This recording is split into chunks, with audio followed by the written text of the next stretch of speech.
Hello students, welcome back to my channel. And आज का topic होने वाला है इलेक्ट्रॉन एफिनिटी से रिलेटेड।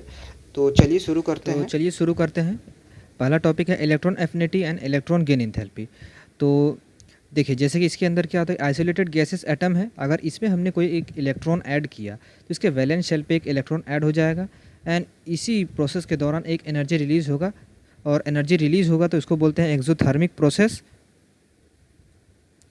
तो इसका डेफिनेशन है, it is the amount of energy released when an extract electron is added into valence shell of isolated gaseous atom. Okay, जैसे मान लीजिए ये कोई एक एटम है, अब इसमें एक इलेक्ट्रॉन हमने ऐड किया और ये गैसियस फॉर्म में, ठीक है, एक इलेक्ट्रॉन को हमने ऐड किया। तो यहाँ पे क्या होगा कि ये इस पर एक नेगेटिव चार्ज हो जाएगा इसी एटम पे, और इसमें एक एनर्जी रिलीज़ होगा। इसका मतलब ये एक एक्सोथर्मिक प्रोसेस है बिल्कुल। इलेक्ट्रॉन एफिनिटी इसमें क्या हो जाएगा, इलेक्ट्रॉन एफिनिटी पॉजिटिव हो जाएगा और डेल्टा एच यानी इंथैल्पी चेंज नेगेटिव हो जाएगा, क्योंकि ये एक्सोथर्मिक प्रोसेस है। ओके, चलिए अब आगे देखते हैं। जैसे मान लीजिए ये एनर्जी अगर हमने यहीं पे लगा दिया इस साइड, तो जैसे कि एक एटम है, इसका इलेक्ट्रॉन एफिनिटी यहाँ पे ज़ीरो हो जाएगा। इलेक्ट्रॉन एफिनिटी यहाँ पे ज़ीरो हो जाएगा, और एक इलेक्ट्रॉन जो है हमने इसमें फिर से ऐड किया तो यहाँ पे ये इस एटम पे नेगेटिव चार्ज हो जाएगा, क्योंकि हमने एक इलेक्ट्रॉन इस पर ऐड किया था। अब ये प्रोसेस एंडोथर्मिक प्रोसेस हो जाएगा, क्योंकि इस प्रोसेस में हमको एनर्जी देना पड़ रहा है। ओके, इलेक्ट्रॉन एफिनिटी यहाँ पे नेगेटिव हो जाएगा और डेल्टा एच यानी कि इंथैल्पी चेंज यहाँ पे पॉजिटिव हो जाएगा। और अब यहाँ पे पढ़ते हैं हम लोग सक्सेसिव इलेक्ट्रॉन एफिनिटी में मतलब होता है जैसे कि एक एटम है, जैसे स्टेट में इसमें मैंने एक इलेक्ट्रॉन ऐड किया, ऐड करने के बाद इस पर नेगेटिव चार्ज आ जाएगा, जैसे कि ये होगा। तो ये हुआ फर्स्ट इलेक्ट्रॉन का एडिशन, तो ये फर्स्ट इलेक्ट्रॉन का एडिशन हो गया। तो इसमें इस वाले में इसकी इलेक्ट्रॉन एफिनिटी जो होगी वो पॉजिटिव होगी। ओके, एंड इसका पॉजिटिव भी हो सकता है, नेगेटिव भी हो सकता है इसका इलेक्ट्रॉन एफिनिटी फर्स्ट वाले का। लेकिन जो सेकंड वाला यानी कि जिस पे हमने इलेक्ट्रॉन ऐड कर दिया है ऑलरेडी, तो इसका इलेक्ट्रॉन एफिनिटी ऑलवेज हमेशा नेगेटिव ही होगा एंड इसका एंथैल्पी चेंज जो होगा वो पॉजिटिव होगा। ओके, ये ऑलवेज इलेक्ट्रॉन एफिनिटी नेगेटिव होगा, तो डेल्टा एच भी ऑलवेज पॉजिटिव ही होगा। ये देखिए, for any poly negative anion electron affinity is always negative. And उसी तरीके से एक इलेक्ट्रॉन हमने और ऐड किया था, A-2 चार्ज आ जाएगा इसके ऊपर, तो इसका इलेक्ट्रॉन एफिनिटी नेगेटिव होगा और इसका इंथैल्पी चेंज भी पॉजिटिव ही होगा। तो चलिए अब आगे देख लेते हैं हम लोग। हाँ, तो आगे ये है कि इलेक्ट्रॉन एफिनिटी 1, जैसे मान लीजिए इलेक्ट्रॉन एफिनिटी 1 किसको बोलेंगे, इलेक्ट्रॉन एफिनिटी 1 इसको बोलेंगे जो यहाँ पे यहाँ से यहाँ तक जाने में जो चेंज हुआ ना ये का, तो उसको बोलते हैं इलेक्ट्रॉन एफिनिटी 1, और यहाँ से जाने में जो चेंज हुआ है उसको बोलते हैं इलेक्ट्रॉन एफिनिटी 2। ओके, तो यही है। अब इन दोनों को अगर हम सम करेंगे तो ये हमेशा 0 से छोटा होना चाहिए, और ये change in enthalpy 1 and change in enthalpy 2 हमेशा 0 से बड़ा होना चाहिए, इन दोनों का सम। ओके, और यहाँ पे लिखा है फॉर द सेकेंड पीरियड के लिए सोडियम, बेरिलियम, बोरोन, कार्बन और नाइट्रोजन। ओके, सेकेंड पीरियड के ये सारे एलिमेंट्स हैं। ये सारे एलिमेंट जो हैं ये वाले sodium, beryllium, boron, carbon, nitrogen, oxygen, fluorine, neon, ये सारे सेकेंड पीरियड के एलिमेंट है। इनका है last valence shell electronic configuration ये होगा 2s1, 2s2, 2p1, 2p2, 2p3, 2p4, 2p5, 2p6, ठीक है। और इसका इलेक्ट्रॉन एफिनिटी 0 है, क्योंकि इसका s ऑर्बिटल पूरा फुल फील्ड है, और इसका इलेक्ट्रॉन एफिनिटी लेस है, क्यों, क्योंकि ये तो हाफ फील्ड है ना, और ये भी फुल फील्ड है, इसलिए इसका भी इलेक्ट्रॉन एफिनिटी 0 है। ओके, तो अब बात ये है कि देखो, अब यहाँ पे जो इलेक्ट्रॉन एफिनिटी है, यहाँ पे सोडियम का, बेरिलियम का, नाइट्रोजन का, यहाँ पे ये इस ऑर्डर में कुछ होगा। इसका हम सेकेंड पीरियड का जो ऑर्डर है एलिमेंट्स का, उसका हम लोग इलेक्ट्रॉन एफिनिटी का ऑर्डर हम लोग देख रहे हैं। तो उसका ऑर्डर है नियॉन, बेरिलियम एंड नाइट्रोजन। देखो, तो नियॉन सबसे पीछे होगा क्योंकि इसका इलेक्ट्रॉन एफिनिटी भी 0 है, और बेरिलियम होगा उससे आगे, क्योंकि जो भी नोबल गैस होगा उसका सबसे लीस्ट होगा। ठीक है, यहाँ पे इसका इलेक्ट्रॉन एफिनिटी 0 ही होगा, लेकिन इसका इलेक्ट्रॉन एफिनिटी बेरिलियम का कुछ होगा, इसलिए इसके आगे होगा। जैसे कि आप देख सकते हैं बेरिलियम का 2s2 है, 2p6 सबसे पीछे जाएगा, 2s2 आगे आएगा। ओके, और यहाँ पे नाइट्रोजन क्यों है, ड्यू टू नाइट्रोजन जो है वो इलेक्ट्रॉन एफिनिटी लेस है इसका। ठीक है, और इसके बाद बोरोन होगा एंड सोडियम होगा। ये इसलिए होगा क्योंकि इसका 2p1 np1 है और इसका nps होगा। ठीक है, nps1 होगा, उसका ज़्यादा होता है इलेक्ट्रॉन एफिनिटी np1 से। ओके, और यहाँ पे कार्बन, ऑक्सीजन, फ्लोरीन में अगर हम लोग देखेंगे तो इसका z इफेक्टिव ज़्यादा है, यहाँ से यहाँ तक जाएंगे हम लोग तो आगे जाने के साथ साथ जेड इफेक्टिव बढ़ रहा है, तो इसीलिए इलेक्ट्रॉन एफिनिटी यहाँ पे बढ़ रहा है, फ्लोरीन का ज़्यादा, ऑक्सीजन का उससे कम और कार्बन का। और ये जो है फ्लोरीन का जो होता है वो मैक्सिमम होता है सेकेंड पीरियड में इलेक्ट्रॉन एफिनिटी। ओके, चलिए आगे देखते हैं। आगे लिखा हुआ है कि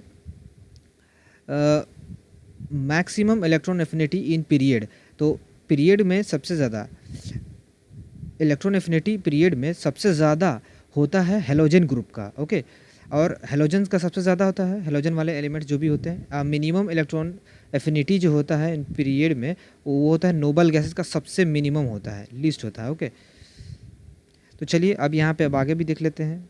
लिखा है electron affinity of second period element is less than the electron affinity of a third period element. Third period का एलिमेंट जो होता है इलेक्ट्रॉन एफिनिटी उसका ज़्यादा हो जाता है electron affinity of second period of the element से। ठीक है, अब यहाँ पे लिखा हुआ है जैसे कि आप एग्जांपल देख सकते हैं, फ्लोरीन का देखिए ये है इलेक्ट्रॉनिक कॉन्फ़िगरेशन, क्लोरीन का है ये इलेक्ट्रॉनिक कॉन्फ़िगरेशन।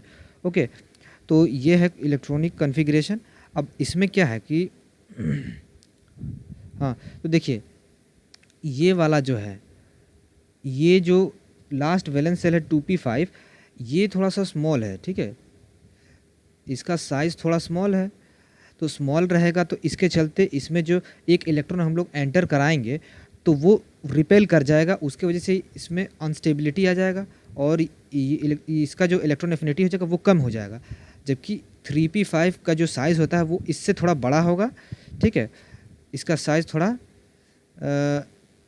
लार्जर होगा।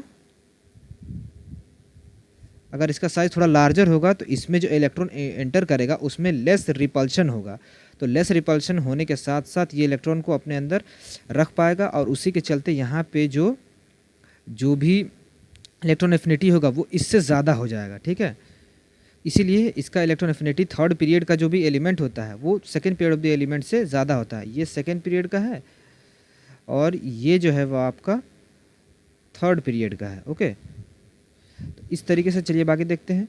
जैसे कि एग्जाम्पल के तौर पे आप लोग देख सकते हैं फ्लोरीन, क्लोरीन, ब्रोमीन, आयोडीन। अब यहाँ पे इसका इलेक्ट्रॉन एफिनिटी का ऑर्डर देखिएगा तो वो ऑर्डर है, ये वाला ऑर्डर है। ओके, इलेक्ट्रॉन एफिनिटी का ऑर्डर है क्लोरीन, फिर फ्लोरीन, फिर ब्रोमीन, फिर आयोडीन। ओके, इस तरीके का ऑर्डर है। ऑक्सीजन, सल्फर, सेलेनियम एंड टेलोडियम में अगर आप देखिएगा तो सबसे आगे है सल्फर, थर्ड पीरियड का एलिमेंट, फिर इसके बाद इसका, फिर इसका एंड देन ऑक्सीजन। ऑक्सीजन का लिस्ट हो जाता है क्योंकि ऑक्सीजन का जो इलेक्ट्रॉन एफिनिटी जो होता है वो सबसे ज़्यादा नेगेटिव होता है। ठीक है, इसीलिए। और हम लोग आगे देखते हैं, जैसे कि मान लीजिए नाइट्रोजन है, nitrogen, phosphorus, arsenic, tin and bismuth जो भी है। ठीक है, Bi। अब इसका जो होगा, इसका हम लोग देखेंगे तो इसमें सबसे आगे होगा फास्फोरस, फिर As होगा, फिर Sb होगा, फिर Bi होगा, फिर नाइट्रोजन होगा। ओके, तो इसमें इस तरीके से आ रहा है, फिर सबसे आखिर में नाइट्रोजन आ रहा है कि ड्यू टू वही आपका वैलेंस इलेक्ट्रॉन का जो साइज़ है वो काफ़ी ज़्यादा छोटा हो रहा है। ठीक है, अब चलिए कुछ क्वेश्चंस हम लोग कर लेते हैं यहाँ पे। तो कुछ क्वेश्चन हैं कि which of the following represents the correct order of electron affinity. अब इसमें से हमको पूछा जा रहा है कि which of the following represent the correct order of electron affinity. Electron affinity का ऑर्डर, सही ऑर्डर क्या है? तो देखिए हम लोगों ने अभी पीछे किया था, तो फ्लोरीन और क्लोरीन में क्लोरीन का फ्लोरीन से ज़्यादा होता है, ऑक्सीजन सल्फ़र में सल्फ़र का ऑक्सीजन से ज़्यादा होता है। ठीक है, और यहाँ पे यही पूछा गया है। और देखिए सबसे ज़्यादा यहाँ पे हमको बताया गया था कि किस पीरियड में, हाँ देखिए तो यहाँ पे बताया गया कि maximum electron affinity in the period is halogen. Halogen का सबसे ज़्यादा होता है और नोबल गैस का सबसे कम होता है। ठीक है,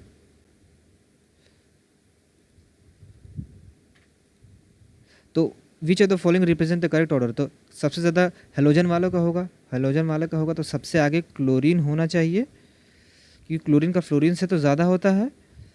और इसके बाद यहाँ पे सल्फ़र का ज़्यादा होता है ऑक्सीजन से, तो हेलोजन का ज़्यादा हो जाता है अदर ग्रुप से। ठीक है, हेलोजन का, तो ये ऑर्डर होना चाहिए। तो ये ऑर्डर कहाँ मैच कर रहा है? फर्स्ट वाला ऑप्शन में, तो फर्स्ट वाला ऑप्शन हो जाएगा आंसर। ओके, चलिए अब आगे देखते हैं। नेक्स्ट क्वेश्चन है कि which of the following has the lowest electron affinity. तो इसमें ऑप्शन ए है nitrogen, B oxygen, C argon and D boron. Argon यहाँ पे बिल्कुल नहीं होगा क्योंकि उसका तो इलेक्ट्रॉन एफिनिटी 0 होता है। यहाँ पे ऑक्सीजन ऑक्सीजन होगा राइट आंसर, क्योंकि ऑक्सीजन इलेक्ट्रॉन एफिनिटी जो होता है ऑक्सीजन का सबसे लोएस्ट होता है। क्योंकि अगर हम लोग इधर पीरियोडिक टेबल के अगर राइट में जाते हैं, इस साइड जाते हैं, पीरियोडिक टेबल के राइट में जाते हैं, तो यहाँ पे इलेक्ट्रॉन एफिनिटी जो होता है, इलेक्ट्रॉन एफिनिटी का वैल्यू जो होता है वो मोर नेगेटिव होते जाता है। ठीक है, मोर नेगेटिव हो जाता है, और सबसे ज़्यादा नेगेटिव जो होता है वो ऑक्सीजन का हो जाता है। तो ऑक्सीजन का इलेक्ट्रॉन एफिनिटी जो होता है वो नेगेटिव हो जाता है। अगर हम लोग पीरियोडिक टेबल के राइट साइड मूव करेंगे तो इलेक्ट्रॉन एफिनिटी जो होता है वो काफ़ी ज़्यादा नेगेटिव वैल्यू में इंक्रीज़ होने लगता है। तो यानी ऑक्सीजन का जो इलेक्ट्रॉन एफिनिटी होगा इनमें से सबसे ज़्यादा राइट में पीरियोडिक टेबल का हम लोग देखें तो वो ऑक्सीजन आता है। ठीक है, ऑर्गन का जो इलेक्ट्रॉन एफिनिटी अगर हम लोग देखें तो इसका इलेक्ट्रॉन एफिनिटी जो होता है वो काफ़ी ज़्यादा हाईली पॉजिटिव होता है। ठीक है, लार्ज, इसका काफ़ी ज़्यादा पॉजिटिव हो जाता है, लेकिन इसका जो होता है वो नेगेटिव होता है। तो इसी नेगेटिव के कारण इसका जो सबसे ज़्यादा जो होता है लोवेस्ट इलेक्ट्रॉन एफिनिटी हो जाएगा। चलिए नेक्स्ट क्वेश्चन देखते हैं। तो नेक्स्ट क्वेश्चन है कि second electron gain enthalpy. Second electron gain enthalpy यहाँ पे बताया गया है।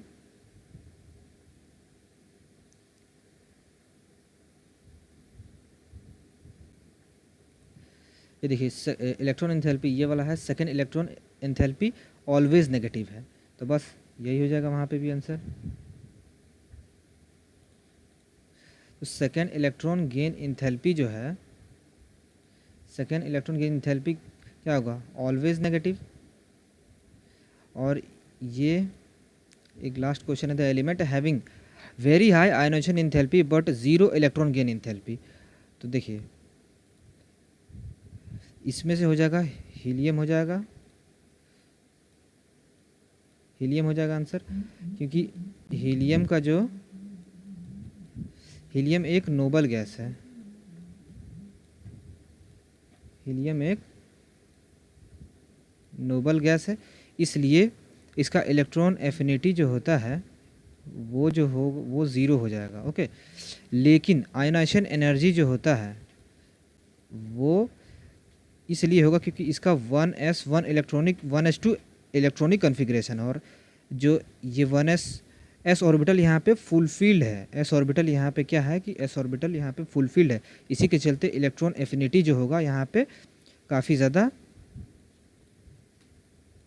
हाई होगा रेस्ट ऑफ अदर्स। ओके, इसलिए इसका आंसर है helium. Helium is the answer.